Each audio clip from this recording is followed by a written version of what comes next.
من الشيطان الرجيم ليس عليك هداهم ولكن الله يهدي من يشاء وما تنفقوا من خير فلأنفسكم وما تنفقون إلا ابتغاء وجه الله وما تنفقوا من خير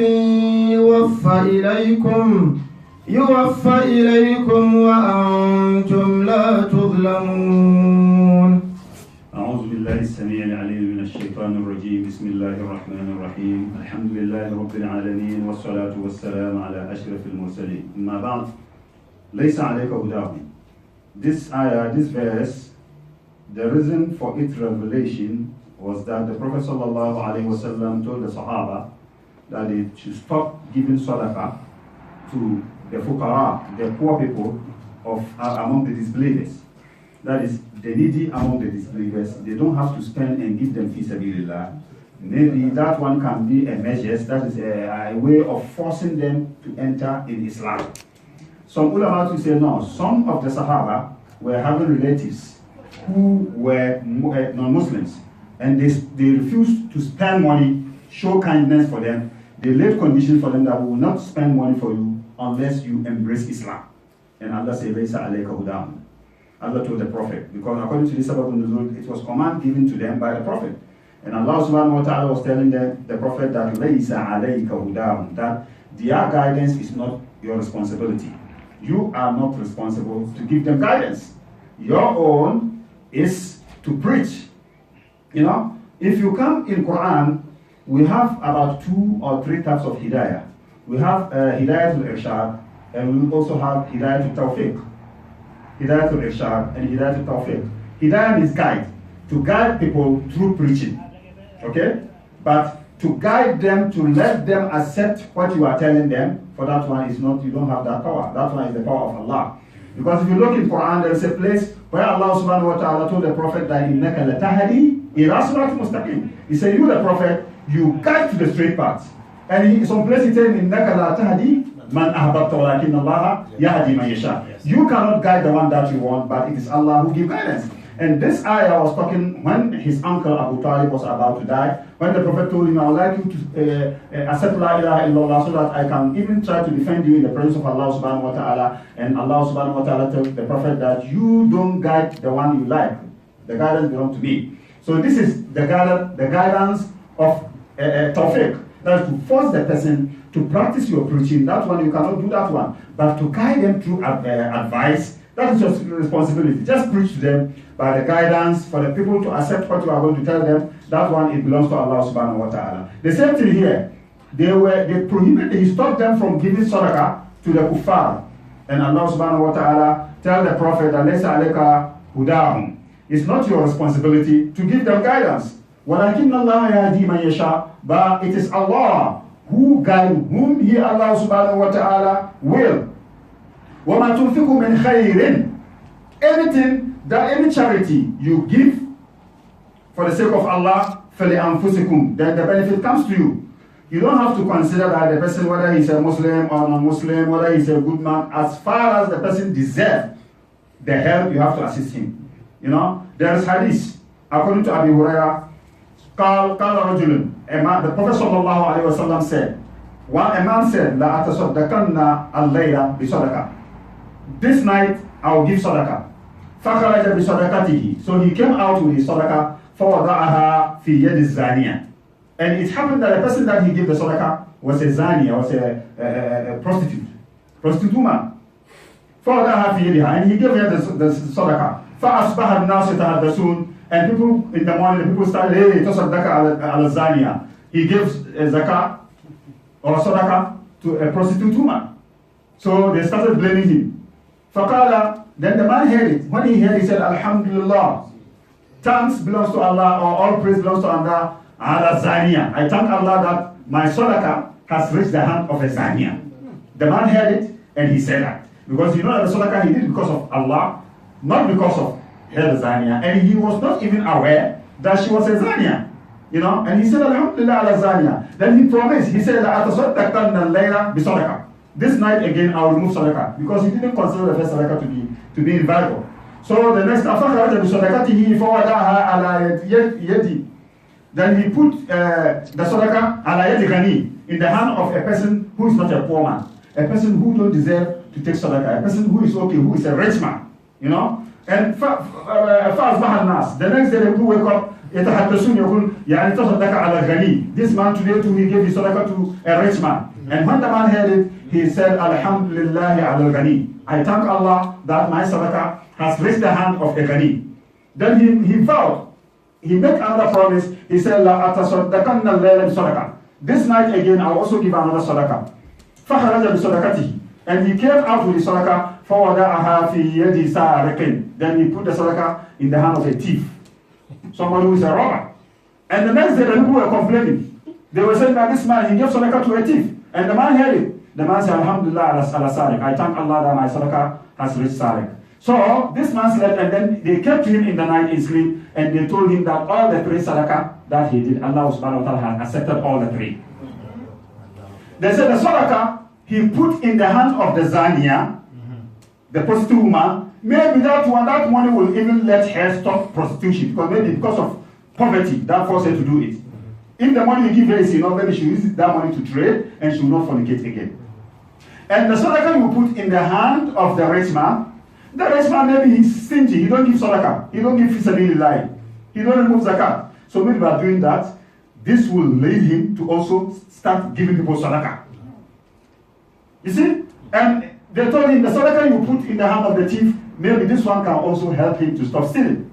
So all the sadaqah that he did, Allah subhanahu wa ta'ala give him the reward of all of them. This is hadith, you can find it in Sahih Bukhari and Muslim. That is fi Sahih.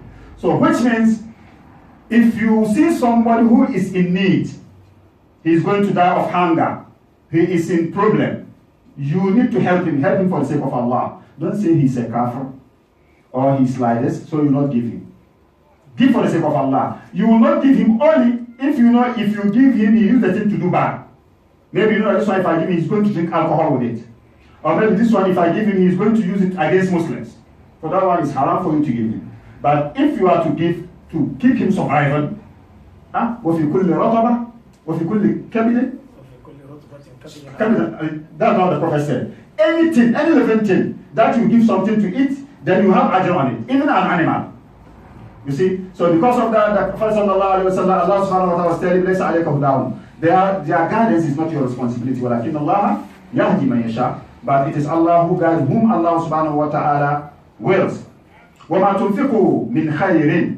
Any charity you give, فَهُوَ خَيْرٌ مِنْ خَيْرٍ فَلِأَنفُسِكُمْ, then it's your good. The good comes to you.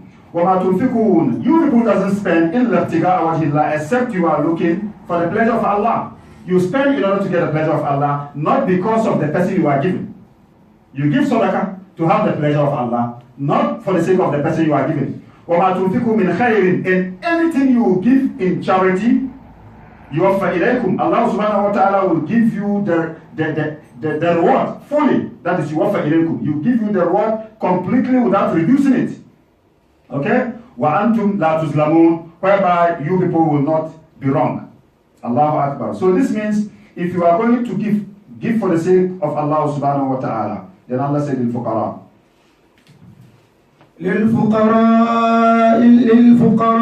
الذين أحصروا في سبيل الله لا يستطيعون ضربا في الأرض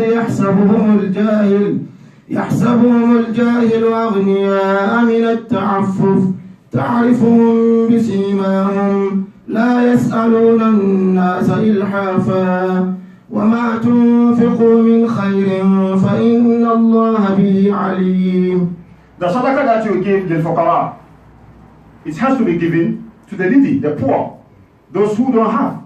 They deserve to take sadaqah. So Allah subhanahu wa ta'ala made this the condition. The person that you are giving should be in need.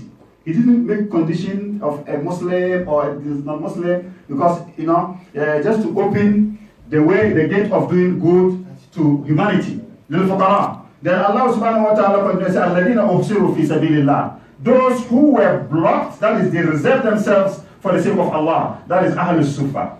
Ahlul Sufa. There were some Sahaba, some of them they were about, and some say they are about 400. Their leader was Abu Huraira. They don't, Allah described them in some, they say, Rijalullah to him, Tijaratun walabai wa dhikrillah. They don't engage in trade. They don't do any worldly affairs. They reserve themselves or themselves in the masjid just to learn Quran and Hadith, or if there's jihad, they go out to fight jihad. This was their way. And they were not working. Some of them used to do 2 days, 3 days, they didn't eat. You know, and that is why Allah mentioned them here. If you are going to give sadaqah, first give the Ahlul Sufa, because they are the people who has reserved themselves for the deen. They are learning Quran, learning Hadith. They don't engage in trade. They don't do any transaction. So your sadaqah, give them first. So this here, Allah subhanahu wa ta'ala is telling you that if you remove sadaqah, the person who is closer to you deserves it more. Because this fuqara, they are very close to the Sahaba. The person who is closer to you, your neighbor, whether he's a Muslim or non-Muslim, as far as he's your neighbor, he has the haqq al-jiwar. You have to fulfill that. You have to give him if he deserves the help. And Allah subhanahu wa ta'ala is telling that if you are giving, give the fuqara, the needy, among those who reserve themselves, alladhina usiru, those who were reserved, now, la yastati'una safaran, darban min safaran. They cannot travel, they don't travel on earth. They can travel, but they don't travel. They reserve them in out, litijara. They don't go for trade. Lishughlihim bil jihad, because they have engaged themselves in jihad. If you say in jihad, learning Quran, Hadith, like Abu Huraira. Abu Huraira, he embraced Islam very late. But he was one of those, or I can say he's the Sahaba who narrated more hadith than anybody. I think he's number one. But he embraced Islam very late. And that's why you can see his enemies used to use this and insult him and criticize him that when did he accept Islam, that he narrated hadith more than even those who were there before him. The problem was, so the Sahaba, some of them were businessmen. Some of them were like Umar. He was having a friend. He made an agreement with him. He said, look, me, I'll go to the Prophet one day and sit and take hadith. Then you go to business, go to your farm. If I come in the evening, what I hear from the Prophet, I'll teach you. The next day, I will remain in my farm. Then you two go to the Prophet. This is how Umar was doing with his friend, one of the Sahaba. But Abu Huraira, he reserved all his life to be with the Prophet. He knows he embraced Islam late, but he dedicates himself to get the knowledge in order to spread it. You know, he loved the Prophet. You know, when he made even problem with his mother because the mother insulted the Prophet sallallahu alaihi wasallam, and later he told the Prophet, pray for me so that my mother will embrace Islam. And when he went back to Yemen. I think he's from Yemen. His mother, when she saw him, she said, Salaam alaikum. He came back to the Prophet crying, shedding tears. When he sent the complaint, he went there crying. The Prophet said, what are you crying? He said, my mother, she hates Islam. She used to insult you. She used to say bad things about you. And I don't want that. Pray for my mother so that she become a Muslim. And Rasulullah made dua for them all. When Abu Hurairah returned, the mother saw him. She said, Assalamu alaikum wa rahmatullah. She said, La ilaha illallah Muhammad Rasulullah. No. Overjoyed, Abu Hurairah come back to the Prophet, crying again. Why? I say this cry is for joy. Because my mother has become a Muslim. You see, this Abu Hurairah, he told the Prophet, he said, me, I am a person who used to forget very early. So pray for me so that anything that I will hear should remain in my head. You know, Allah subhanahu wa ta'ala had made people different. Like Imam Shafi'i, if he's reading a book, he has to take one book and cover this page so that he don't see the other page. Otherwise, anything that he will see remain in his head. The thing will remain in the head. So if he's reading, he has to take some paper like this and cover here, so that his eye don't go here. Otherwise, the thing will mix. It will mix. He take one word here, this word down here, it will mix. Because anything that his eye will see remain in the head. The same thing, anything that his ear will hear will never go out of his head. So most of the time, when he is going out, he used to take cotton and put it in his ear. Because not all talk that he wants to hear. Because when it enters, it will never go out. Allah subhanahu wa ta'ala has given some people a kind of memory that is very wonderful. And some people too, you can repeat the thing 10 times, they will forget 10 times. You know? That is how Allah do his thing. And Abu Hurairah was facing this problem. And he told the Prophet sallallahu alaihi wasallam, and the Prophet made dua for him. He took his veil, then he prayed it. Abu Hurairah says, since I put it on my head, nothing go out of my head again. There's hadith that some ulama say it is da'if, some to say it's not da'if. Abu Hurairah said, Hafiztu min Rasulillah sallallahu alayhi wa sallam bi'a'in. He said, I've memorized two sacks of knowledge from the Prophet. For we are on basastu. One sack of the Prophet, of the knowledge, I've spread it among the people. We are on, and one sack, akhfaytu. I've hidden it. Why? He said, because if I expose it, people will gather to kill me. You know? You remember the problem, what that happened between him and Umar? When one day they were sitting with the Prophet sallallahu alaihi wasallam, the Prophet just woke up and went out. So the Sahaba were worried, where is the Prophet? Abu Hurairah woke up, tracing the footsteps of the Prophet, trying to know where is the Prophet. Later he followed the footsteps, he went and saw some fence. He went around, he saw some hole. So he said, I slept down and I rolled myself. He entered inside. When he entered, he saw the Prophet sitting. The Prophet said, Abu Hurairah, Abal Heb, Ya Abal Heb. What is your Prophet saying? Rasulullah went out and we were disturbed. We were looking for you. And the Prophet sallallahu alaihi wasallam said, okay, actually Abu Hurairah, go out and tell people that anybody who take La ilaha illallah will go to Jannah. Anybody who take La ilaha illallah bil haqq, with truth, will go to Jannah. In some riwayah, they say Abu Hurairah asked the Prophet, what is my evidence? I need something from you that will show that I'm from you. They say he gave one of his sandals.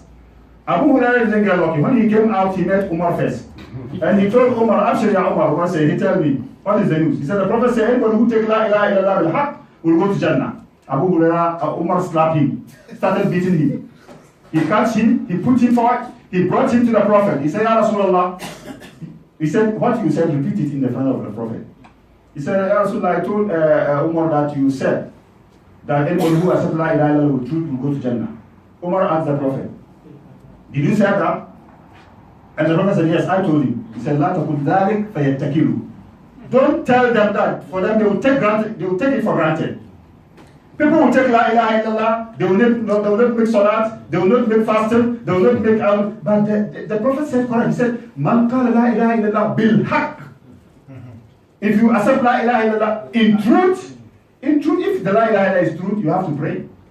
You have to make zakat. You have to get, and since that day, Abu Hurairah, not all the hadiths he used to say. He used to watch before he give hadith. Because of this, that's why he said, I have two sacks of knowledge from the Prophet. One of them, I spread it. And the other one, I hold it, because if I bring it out, people will gather to kill me. You see, and this is why Allah subhanahu wa ta'ala, he was telling the Sahaba, if you are going to give zakat, the Ahlul Sufa, those who reserve themselves in the masjid, Abu Hurairah was their leader. Okay? And Allah subhanahu wa ta'ala continued and said, La yastati'una darban fil ard, yahsabuhum al-jahilu aghniya. Al-jahil here is not ignorant. It means somebody who don't know them. Somebody who don't know the Ahlul Sifa, when you see them, you think that they are rich, they are okay. Because they will never let you know that they are hungry. They will never show themselves for you to know that they are in need. Yahsabuhumul jahil, somebody who is unaware of them, somebody who don't know them. That's the word jahil here. Jahil in Arabic, it means someone who is ignorant. But here it means anybody who don't know them. These are Ahlul Sifa, these people that Allah subhanahu wa ta'ala is describing. Agniya, mean at-ta'affuf, just because of lack of begging. At-ta'affuf means somebody who holds himself and he doesn't beg. Somebody, he needs, but he will not come and say, please, I'm in problem, help me. He will only cry and tell Allah, Allah, I need help, help me, but he will never tell his problem to you. How many of us can do that?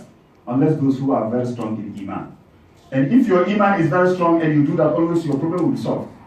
You will not get problem. Because وَمَنْ يَتَّقِ اللَّهَ وَمَنْ يَتَوَكَّلْ عَلَى اللَّهِ فَهُوَ حَسْبُهُ.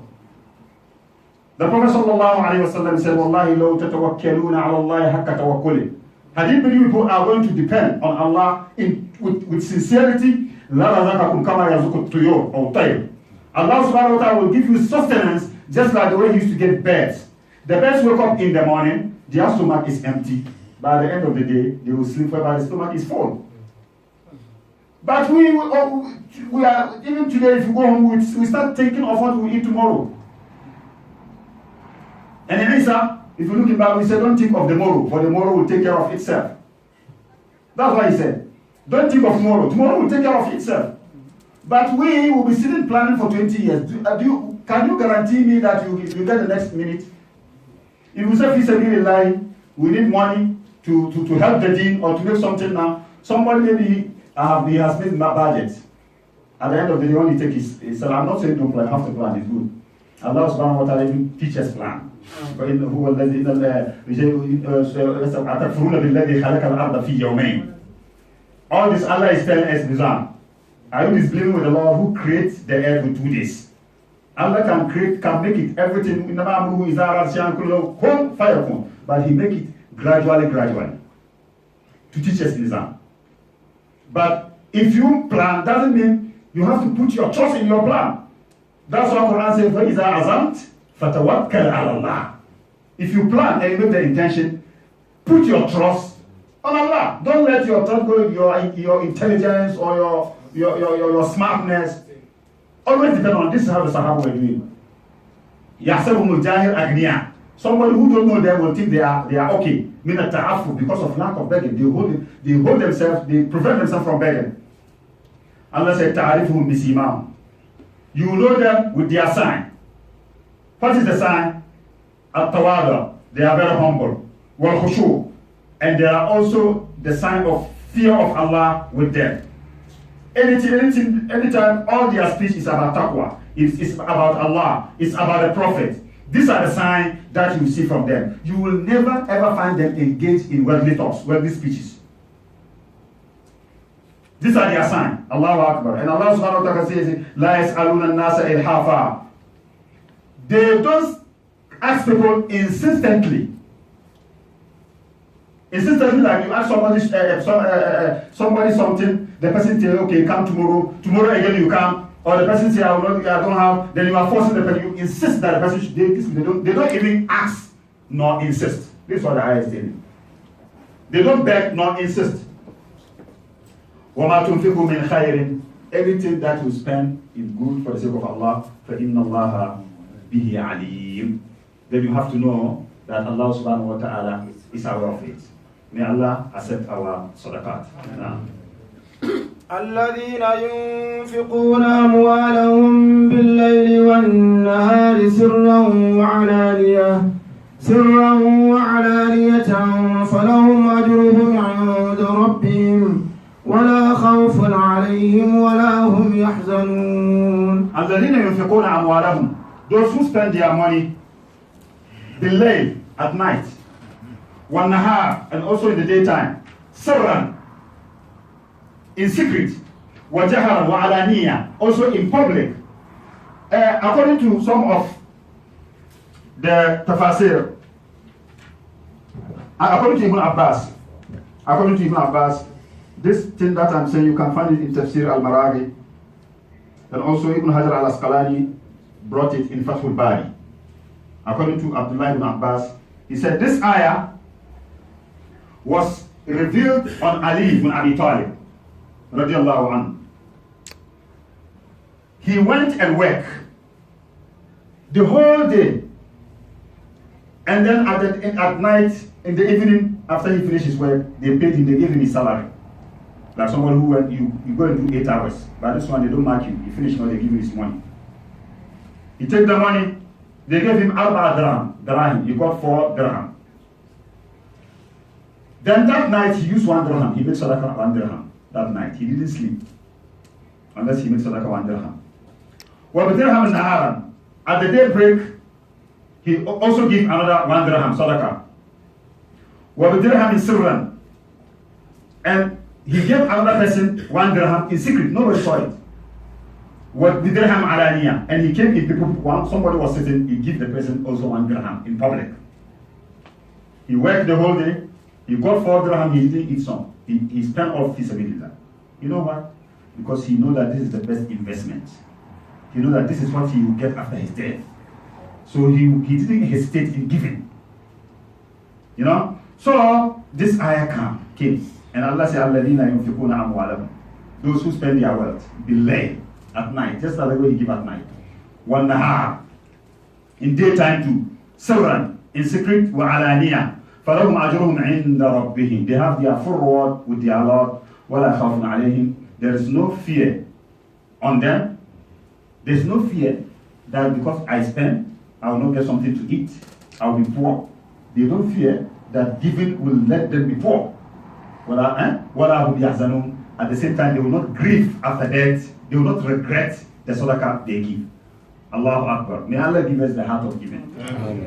Since we Africa, we have that sickness, the sickness of giving. You know. Excuse me, so I'm one of them. The reason why I'm saying is that we are more here, but up to now we don't have our own masjid. We always rent, we cannot buy one, and we are born children here. At least we should try to buy one, so that our children, they wake up, they know that our fathers, this is what they left for us in Deutschland here. They too, they can say, okay, we try to buy here and we expand it. We have to set example. If you look in Quran, when Allah said, وَإِذْ يَرْفَعُ إِبْرَاهِيمُ الْقَوَاعِدَ مِنَ الْبَيْتِ, then he said, where Ismail? Okay, why? Allah commanded Ibrahim to build Kaaba, but he called his son Ismail to help him. Why? He was teaching him that is leadership by example. Leadership by example. He called the child for the child to participate in that good work that he's doing. The same thing, the child will grow. Whenever he's going to do good work, he also invite his son. Like you are going to the masjid on Friday, you have to take your child, your children with you. If you are going, you know that you make sadaqah, you give them some money that if you go, you to make sadaqah. You are teaching them sadaqah. After your death, anytime that your child will give fi sabilillah, Allah will give you the father to ajr. Because you taught him. You taught him. You know the Prophet? The Prophet sallallahu alaihi wasallam, his position. Nobody knows the right position of Allah, the Prophet in the presence of Allah except Allah himself. You know why? You know why? Because anybody who will make azan, anybody who will make salat, anybody who will read Quran, anybody who will say any good thing, anybody who will make silatul rahim, anybody who will make sadaqah, the Prophet has lada in it. The Prophet has ajr in it. And that is why Allah tells him in Quran, وَإِنَّ لَكَ لَعَجْرًا غَيْرُ مَمْنُونَ. That you, the Prophet, you have a reward that doesn't have end, endless reward. The Prophet don't have endless, his reward is endless. Because he have taken a very big responsibility and he was able to discharge the heavy duty that Allah subhanahu wa ta'ala gave him. This thing, that group that we are grouping here, the Prophet has shared. Because even if that didn't do anything, before I started, I said, Alhamdulillah, Rabbil Alameen, wa salatu wa salam ala Rasulillah.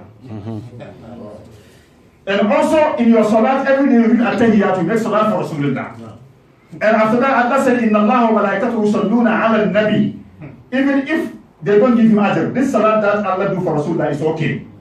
وَإِنَّ لَكَ لَعَجْرًا غَيْرْ مَمْنُونَ. The same thing. You too, you can, anything good you are doing, you can let your child to take part, to teach him, so that after your death, anytime the child pray, you have ajr. Anytime the child pray, read Quran, you have ajr, because you took him to the madrasa, you pay for it. Anytime your child remove money and make fi sabilillah, you have ajr, because you taught him. Man sanna sunnatan hasan. That's what the Prophet said. Anyone who established good sunnah, he has the ajr, and the ajr, anybody who practices that sunnah without reducing his ajr anything from it. But we have been here a long time, we don't have our masajid. We don't have our mosque. We don't know the system, the way we can do to beat the system in which we are. We are living in a town, and in an era which the condition is very critical. If we didn't take time, we'll be slaves. We'll be paying rent every day, giving them one day, they'll say, get out from here. They will go and start from class 1, going around, we don't have masjid, looking for another masjid. So we have to try to do something about it. Because if you think that you will go back to Africa, man, we have been saying this, I will go, and you are still here. Okay, if you go, do you think your children can stay in Africa? They don't know Africa, they were born here, they grow here. So we have to change our mentality. You have to know that we are here for temporary, this world, whether you like it or not, you will die. When your mother born you, you were a kid, you don't know anything, your body look fresh. Am I right? You grow, reach 15, 17, you were a very nice boy, very strong. Now you come and reach 40, then you said, my back is paining me. My leg, we are going to doctor. It's not sickness, it's old age. You see that your beauty is reducing. If you look your picture when you were 13, 14 years, and you look yourself now, you will say, La hawla wa la quwwata illa billahi al-aliyyil azim. And in 20 years coming, you will be even hoping for that. So we have to, the problem is, most of our elder brothers who grow, if you tell them old men, they don't want to accept. They don't want to accept they are old men, and they're already old men. You can. It's something that you cannot escape. We are not old. That's my name on your name. You see, so these are the things we have to try to change our mentality. You know, to try to do something for the team. Leadership by example. Allah subhanahu wa ta'ala is telling us, he said, Alladhina yunfiquna, those who spend their wealth bil-layl at night and day, in secret and in public, they have their ajr completely. There is no fear for them. At the same time, they will not grieve after death. Now, Alladhina. الذين يأكلون الربا لا يقومون إلا كما يقوم الذي يتخبطه الشيطان من المس ذلك بأنهم قالوا إنما البيع مثل الربا وأحل الله البيع وحرم الربا فمن جاءه موعظة من ربه فانتهى فله ما سلف وأمره إلى الله ومن عاد فأولئك أصحاب النار هم فيها خالدون. الذين يأكلون الربا, those who swallow usury. Interview. Let's look something. Somebody say, Allah said those who are eating it, but me, I'm not eating it. I'm taking the riba. I will not eat it. I'll buy cow with it. It's riba. Me, I'm not eating it. I'll take it. I'll marry with it. It's riba. Allah subhanahu wa ta'ala used this expression because most of our monies, we use them for feeding ourselves. And that's why he used the expression here. Those who used to swallow a riba usually. La yaqumun, they will not rise in the day of judgment. Min quburihim. Illa qiyaman, except a rise as someone kama yaqumu alladhi yatakhabbathu shaitan min al-mas. They will wake up like someone that has been driven by Satan by his touch. You know, demons. You know, demons used to enter in people, and the people will be behaving abnormally. The same thing, those who wake up, who eat riba, they wake up Yom Al-Qiyamah, the same thing, like Satan, like they have demons with them, like they are possessed. In some riwayah, they said even their stomach will be very big, like house. Falling and waking up and falling. They ask why, what is in your stomach? They say this is the riba that they were eating in the world.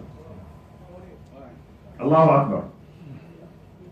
Dhalika, and this punishment that will reach them, nazala bihim bi'annahum, bisababi annahum, is because they said innamal bay'u mislu riba. They said riba usually is like a commerce. It's like buying and selling. You can see here, the problem is halal. You can understand it here. It's different from you are eating it, then you know that it's sin. If that one you are fasting, you are a Muslim, but a sinner. But somebody eating and trying to make some ta'wil, that you know, the bank, they take the money, they make business with it, then we share the interest. Some people try to do, it's just like buying and selling. Allah knows all this thing. That's why he says, ذَلِكَ بِأَنَّهُمْ يَقُولُونَ إِنَّمَا الْبَيْعُ مِثْلُ الرِّبَا. It's not the same, because the bank, what business the bank do with the money? These are modern banks. They don't do any business, they only give and take interest. That's why they are doing the money. They don't invest money in anything. The bank doesn't lose. Bank doesn't lose. They always gain. Because they always give you, they will give you some kind, they say expo. That's how you call it now. Expo. Dispo. You have maybe, your money is 500, you can take 1,500. And if you are somebody who is, his throat is very kwadai, you go and take it, then later they tie you, you'll be working like a slave. Anything that Allah say don't do, wallahi, if you stand, you didn't do, you get your freedom. You get your peace of mind. May Allah help us. They eat riba, and they claim that riba is like commerce. And Allah says, وَأَحَلَّ اللَّهُ الْبَيْعَ. And Allah subhanahu wa ta'ala has declared commerce to be halal. Permissible. Buying and selling in Islam is permissible. وَحَرَّمَ الرِّبَا. And Allah has declared riba to be haram. Riba is haram not only in Islam, in all the religions. in Judaism, in Christianity. You can find in the Old Testament, in the New Testament. All. It's prohibited. They know it. There are quotations whereby you can find, for example, I have 2 or 3 here. If you look Exodus 22, 25. Exodus 22, 25. Allah subhanahu the Bible, I don't know whether Allah said it according to them. If you lend money to one of my people among you who is in need or who is needy, do not treat it like a business deal. That is, charge him interest. This is Exodus 22, 25. And if you come to Leviticus 25, 36, do not take interest or any profit from them, but fear your God so that they may continue to live among you. It's in the Bible. So they cannot say it's only the Muslim, that only Quran declare riba to be haram. Riba is haram because it causes problem in the world. Most of the First World War, Second World War, if you investigate, if you go deeply in the history, you know the cause was riba. It was usury, especially Second World War. You can see that the Jews, they dominated the banking system of Europe during those days. Their work is they lend money to people, they take interest. They sell gold, they only deal in money. And after the First World War, I think the Germans in some countries like this, they have problems. So they were needing money. So these Jews have to borrow them money. By the time of the Second World War, the money was going up. And still the debt was there. So later they said, let's finish that. If we finish that, we don't have anybody to pay the money to them. That's the secret. It is the secret, the deep secret of the cause of the Second World War. It's inside. So all these things that Allah, here you can see somebody is working, he go and take a loan from bank, maybe he has a very nice work doing, later when his work spoiled, you can see somebody, he can even jump from a storage building and fall down and kill himself. Because his work has spoiled. Maybe he has been paying the debt for 10 or 15 years. If 2 months or 3 months he didn't pay, they cancel all. So my brother, if you know where Allah put you and you stand there, you'll be always safe. You will always say, but if you try to put yourself where Allah doesn't reach you, that's where you get problem. May Allah give us understanding. فَمَنْ جَاءَهُ مَوْعِظَةٌ. But anybody that admonition comes to him, preaching comes to him, مِنْ رَبِّ, from his Lord, as we read from the Quran, فَانْتَهَا, and desist, stop practicing in that kind of activity, that's riba, فَلَهُ مَا سَلَفْ قَبْلَ النَّهِي. Then what he did before had been forgiven. And the money that he made in riba before, he should stay with the money, he don't have to return it back. You understand? And this is why at times we used to give fatwa to some of the people who used to sell alcohol or somebody who is selling drugs. Then he can say, Mashiach, I repent, I want to stop this work, I don't want to do again. How should I do with Mama? I say, keep quiet, keep your money, change the money into different business, and don't do again. Follow Masalaf. You can see in Nigeria, there's a sheikh called Sheikh Abu Bakr Mahmoud Gumi. We all know him, a very popular sheikh. One day he was making tafsir, then a rich man called Chenchengi, very popular man. He brought big money zakah. Then Gumi asked, this man, what is his business? Then they told me, Chef, he has cars, they used to carry beer. He said, he used to supply beer. Then Sheikh said, return his money for him. Allah don't like his zakah. So later the man came back and met the Sheikh. He said, Sheikh, you say Allah don't like me? I said, yes. He said, I've been giving it for so many years and the whole amount, the scholars are taking it. He said, me, I will not take it. So he asked, what will I do? He said, change business. And the man changed business. And you see, when he changed the business, his money also boom more. His money is very popular man, Chenchengi. All Nigerians know him. If you go to Kaduna, there's a place they call Kwani Chenchengi. The whole area is his name. And that's how it is. If you are doing something, that Islam is very flexible. You know, it's very flexible. If you say give the money all sadaqah, then you are coming to start class 1. It's very difficult. Follow Huma Salaf. Okay? What is past, Allah has forgiven you. Don't do it again. May Allah forgive us.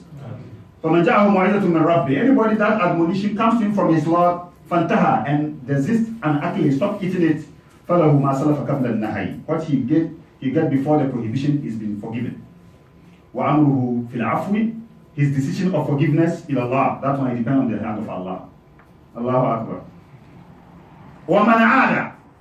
But anybody who hear the preaching and still continue engaging in it, ila aklihi mushabbihan lahu bil bay'i fil hilm, trying to compare it with business.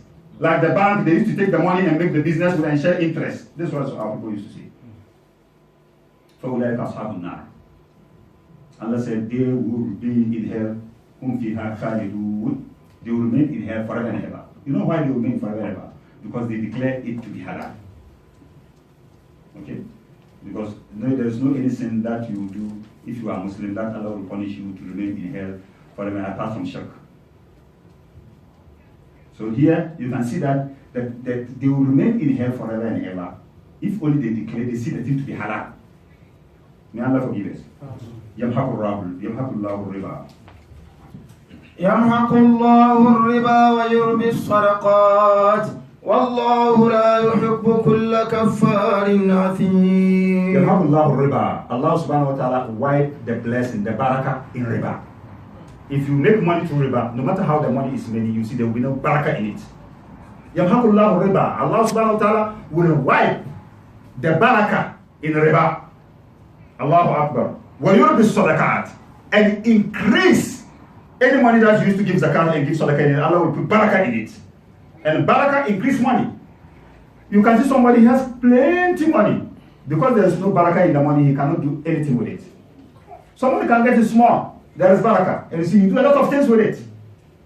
يَمْحَقُ اللَّهُ الرِّبَى. That riba, the money of riba, barakah, Allah said, I will wipe barakah from it. وَيُرْبِ الصَّدَقَاتِ, and I will increase the blessing of the money that they give sadaqah in it. You know, Allah subhanahu wa ta'ala told the Prophet, خُذْ مِنْ أَمْوَالِهِمْ صَدَقَةً, he said, تُطَهِّرُهُمْ, which is a king. Purify them with the. So you can see that zakat and sadaqah purify your money. And by the purification, it gives it barakah. It will lie and kusur mal min sadaqah. Money doesn't reduce because you have given sadaqah. Sadaqah can never reduce your money. Rather, it brings blessing. It prevents you from thieves to thief you. Somebody reported that I was having money and the money I say you don't make zakat. You know zakat, if you don't give to Allah, Allah will take it from different way. And Qiyamah will ask you again. He will ask you. Because sadaqah, it prevents man from many problems. The Prophet sallallahu alaihi wasallam, he say, "Da'u mardakum bi sadaqah." He said, cure your sickness, those who are not well with sadaqah. You make sadaqah, you make niyyah, oh Allah, because of this my sadaqah, cure this my person, Allah can cure him. So here you can see that anything that Allah subhanahu wa ta'ala said we should do, the benefit comes to us. But because human beings, we are very egoist. Anytime we think ourselves. But if you alone, you cannot bring yourself in the world. You came to the world through somebody. And if you are left alone to live in this world, you cannot live.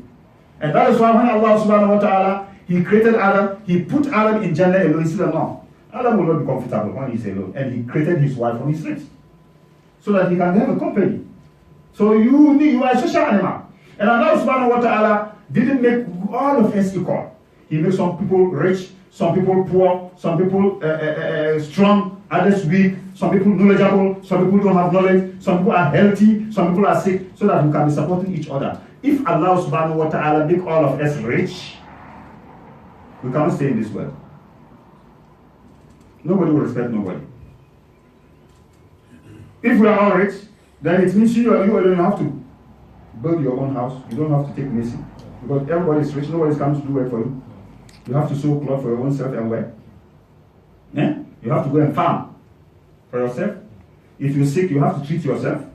You have to be a doctor of yourself. Can you do that? So anything that Allah do, there is hikmah. We need to be together so that life can be very easy for us. And that is why the weak or the strong protect the weak.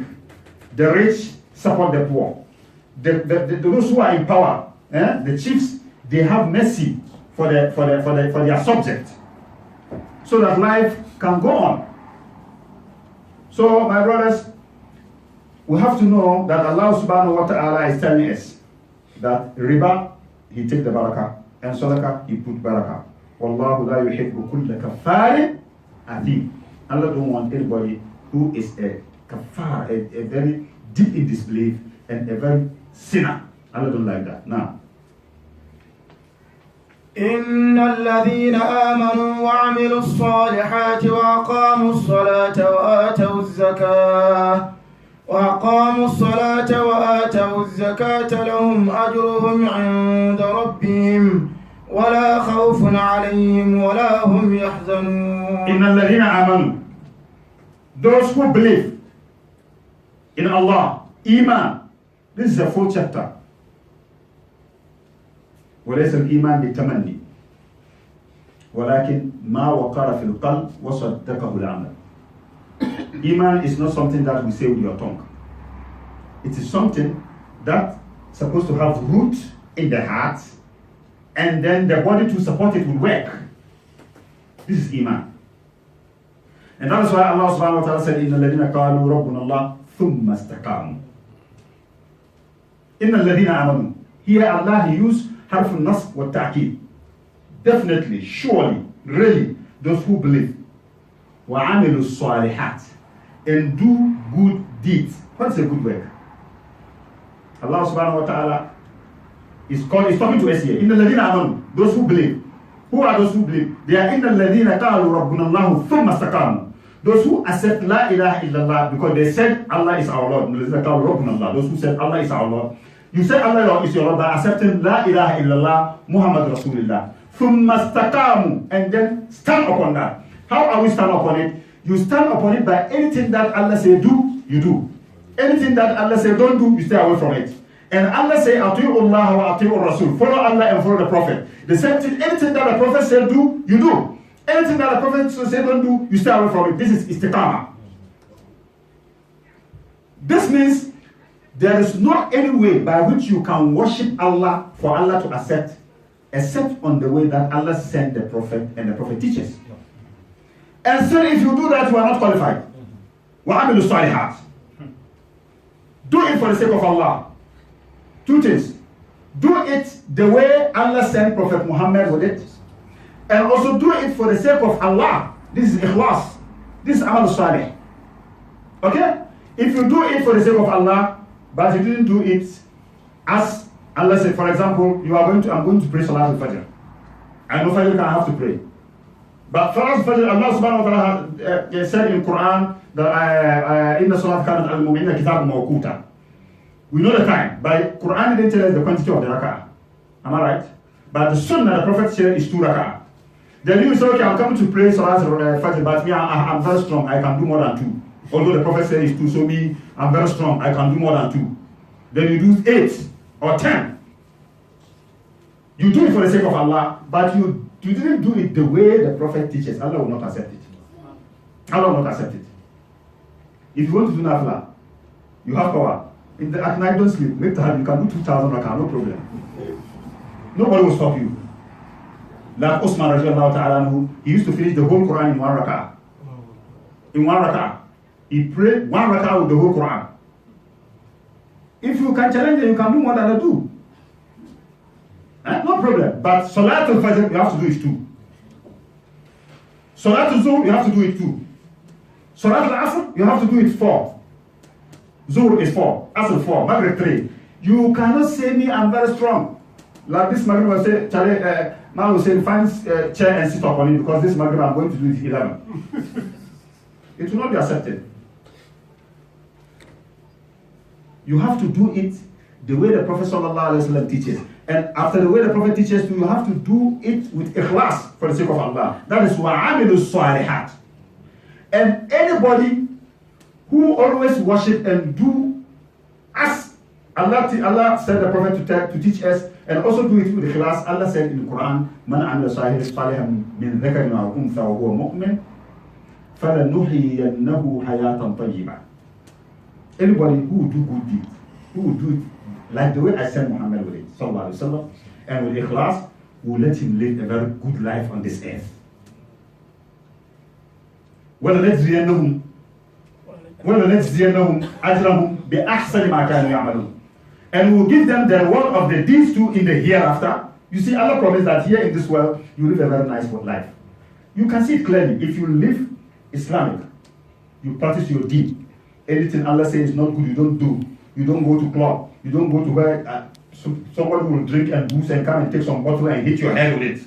You don't take yourself to where there's a problem. You consider your life, you feel that you are even paradise here before you die. Mm-hmm. You feel that here.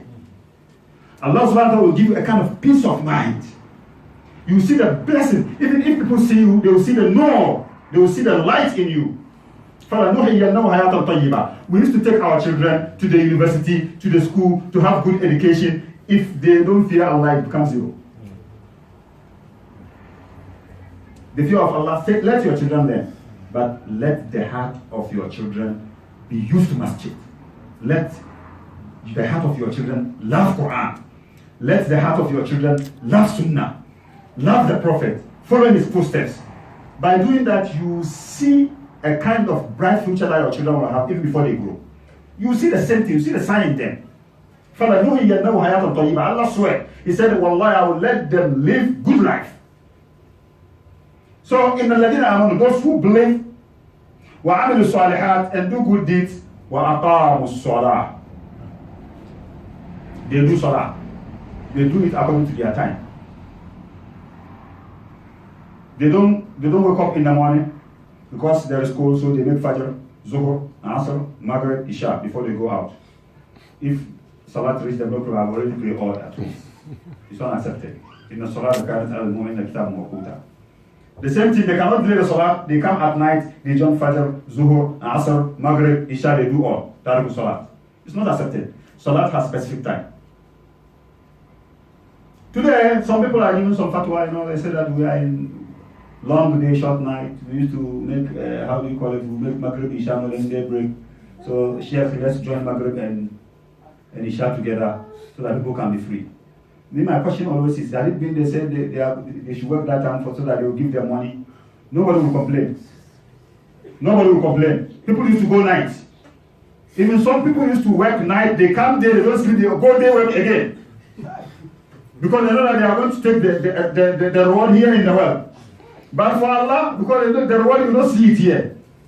So they say, Sheikh, if you make Maghrib, let's join it with Isha.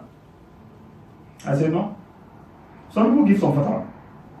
Like Sheikh Muhammad bin Saleh bin Uthaymeen, in one of his fatwa, he said, a place whereby the night is short to the extent that you cannot even wait to make the time is short, you cannot even complete. If you say you are going to wait for the time of Isha to enter, if the Isha enter, you cannot even get the 4 rakah, then Fajr come. In this condition, you can join the Maghrib with Isha, he said. This is what he said. But if the Isha time will reach and you can get your Isha, you have to wait for the time. They used to bring some hadith. They said the Prophet ﷺ, he prayed once in Abdullah ibn Abbas narrated the hadith. But he said, get a matter and anything, he joined Maghrib and Isha. But the ulama, they explained this to be Jamu Suri, that something was about to happen. Either rain want to fall, or either there was something. That's the majority of the ulama, that's how they take it. But today, people has created new fiqh. They say they call it the European fiqh. They have their book. There's some specific mu'asir. Something that's how they call it. They try to make some fatwa that go with our time. But what we are afraid is that I'm afraid to bring something in the deen that Allah didn't say it or the Prophet didn't say it. So I cannot give that fatwa. So we have to be careful. Allah said, Inna salata kanat ala al-mu'minina kitaban mawquta. You can join salat with reason if you are on your journey. Okay? You can do Jamu Taqdeem or Jamu Ta'khir. You can join Maghrib, Zuhr and Asr in the beginning of the time. Or you can delay it. When Asr comes, then you join Zuhr and Asr. Or there's another Jam, they call it Jamu Suri. You will wait for, if the time of the Zuhr enter, you will wait more for the time of Mukhtar, because the Salat have Mukhtar and Daruri. When the Mukhtar of Zuhr goes out and the Daruri of Zuhr starts, and then the Mukhtar of Asr comes, that's in the middle, then you join Maghrib and Isha, or Zuhr and Asr. Exactly, before in Africa when we were kids, our fathers, if rain is going to fall, they used to join Maghrib and Isha. When we were kids, we would see our fathers doing that. They used to make azan of the Maghrib, publicly use the microphone so that everybody will hear. But the azan of the Isha, they will do it in the masjid, silently, so that people who are outside don't hear. Why? Because I don't want somebody who is not in the masjid to think that it is time for Isha, for him to wake up and pray Isha. The fuqaha, they do that. They join that with reason. Or somebody who is not well, he's sick, he used to faint and then he become awakened. They don't know. If I pray and I say I'm going to wait for the Zohar or Isha, I'll faint. That one too, he can join it. But my body, because of your work, this is for work, and Salatu is work. But you get the salary after that. But because we need the ajr here, we need it here. So we prefer to do the salat fast so that we can get time and sleep and go to work. May Allah forgive us. May Allah give us understanding. Inna alladhina amanu, those who believe, wa amilu salihat, and do good deeds, wa aqamu salat, and do the daily, perform their daily prayers, wa atu zakat, and they also give zakat. Lahum ajruhum inda rabbihim, they will have their full reward with their Lord. Wala khawf alayhim, there will be no fear on them.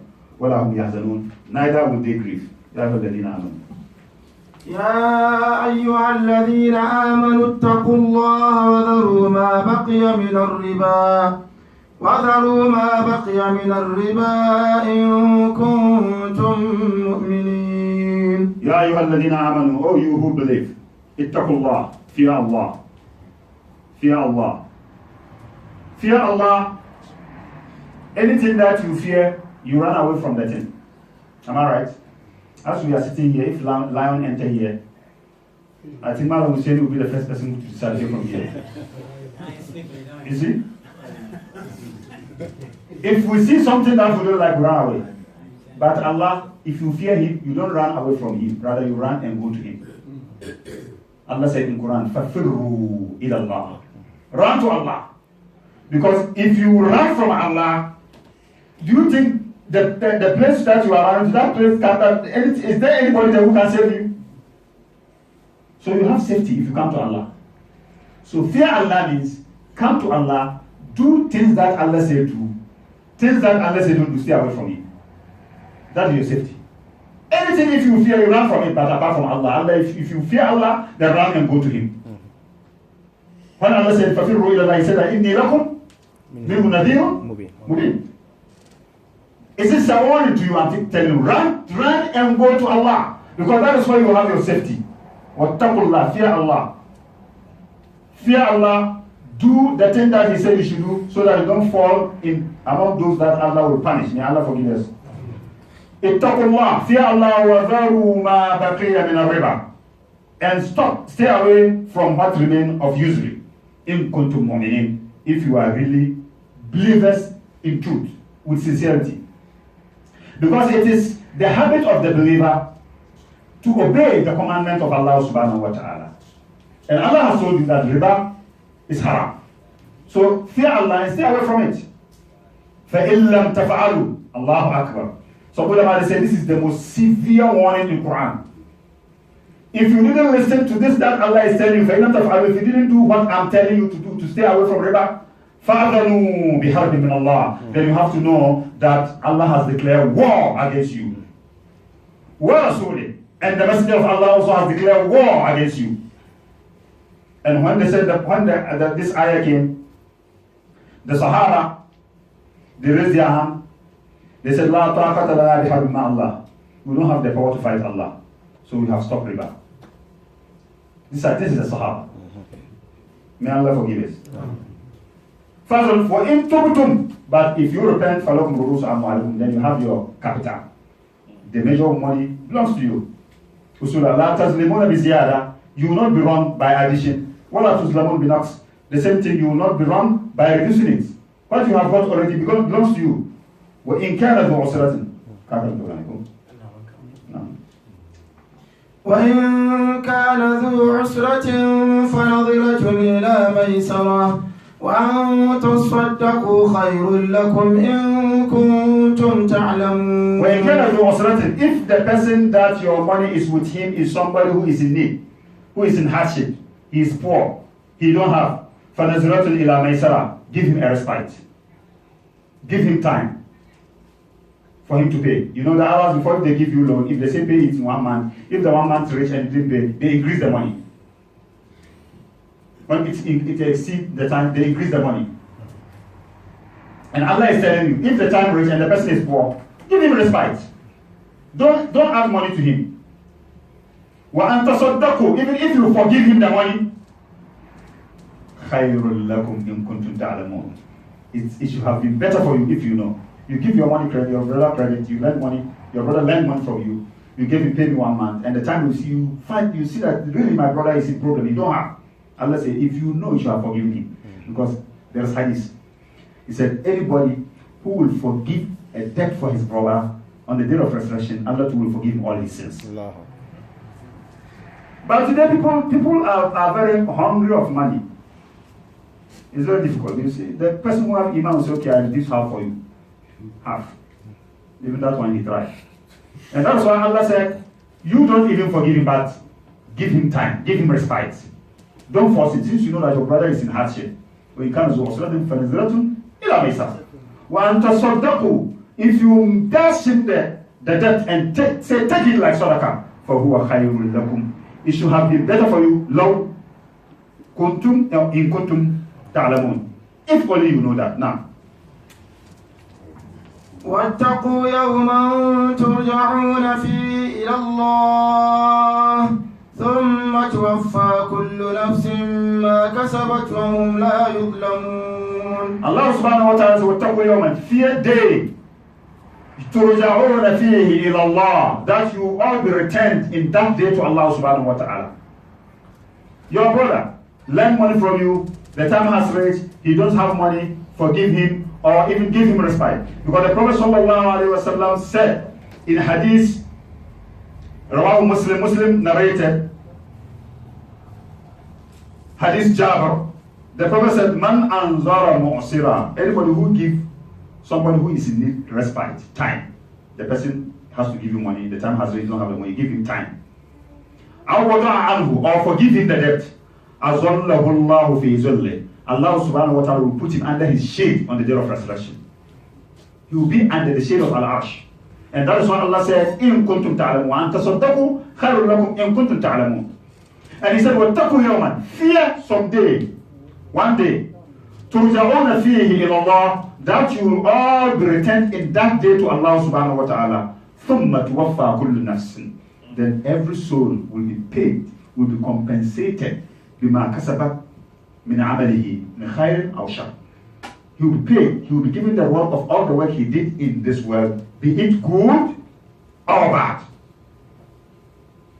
Allahu Akbar. Allah subhanahu wa ta'ala, وَهُمْ لَا يُظْلَمُونَ, whereby they will not be wronged. They will not be, nobody will cheat them. What you sow is what you reap. فَمَنْ يَعْمَلْ مِثْقَالَ ذَرَّةٍ خَيْرًا يَرَى وَمَنْ يَعْمَلْ مِثْقَالَ ذَرَّةٍ شَرًّا يَرَى. I think we'll stop here, inshallah. Where we say correct, may Allah give us the ajr. Where we make mistake, may Allah forgive us. Inshallah, tomorrow then maybe we'll try to finish Surah Al-Baqarah. Inshallah, because tomorrow we'll talk about يا أيها الذين آمنوا إذا زايتم بدين إلى أجل مسمى فاكتبوه. وصلى الله على نبينا محمد وعلى آله وصحبه وسلم وآخر دعوانا الحمد لله.